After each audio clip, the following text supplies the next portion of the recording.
PR Patil बोलतोय. तुम्ही झाडं लावली आहेत का?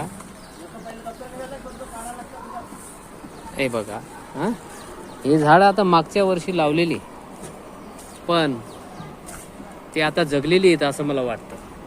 आणि त्यांचं जे हे बांबू किंवा थोडाही बांबूचा सपोर्ट गेला तर ते लपतात, झुकतात आणि जर जमिनीवर पडली तर ती झाडे जगत नाही किंवा त्यांना इजा होते.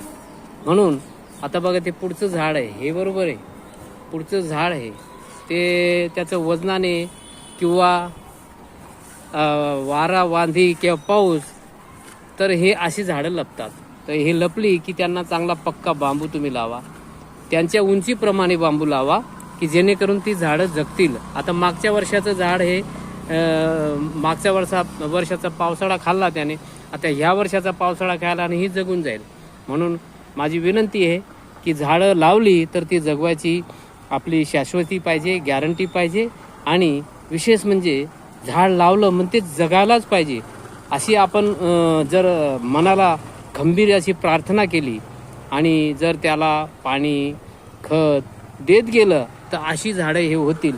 आणि मस्तपैकी बघा, आता हे किती उंच झालंय, त्याला बघा बांबू छोडला होता पण त्याने ही तर जड पकडली. आता त्याचा जो बुंदा आहे किंवा त्याचे जे हे खोड आहे हे पूर्ण पक्क झालं की त्याला काही टेन्शन नाही. आणि हे बघा, हे आता लपलं, त्याच्या आजूबाजूच्या फांद्या ज्या थोड्या छाटून जर त्याला व्यवस्थित केलं ना तर जरूर ते जगेल.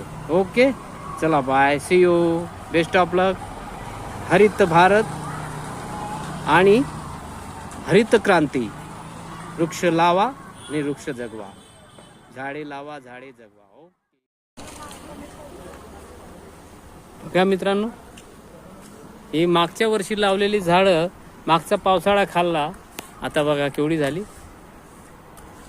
हे मोठीच रोपं होती, आता हे एक जड आलं, त्याला काय इलाज नाही. पण हे बघा मस्त आहेत ना झाडं. हे थोडं लपलं, त्याला बांबूचा व्यवस्थित सहारा पाहिजे. मस्त झालं ना.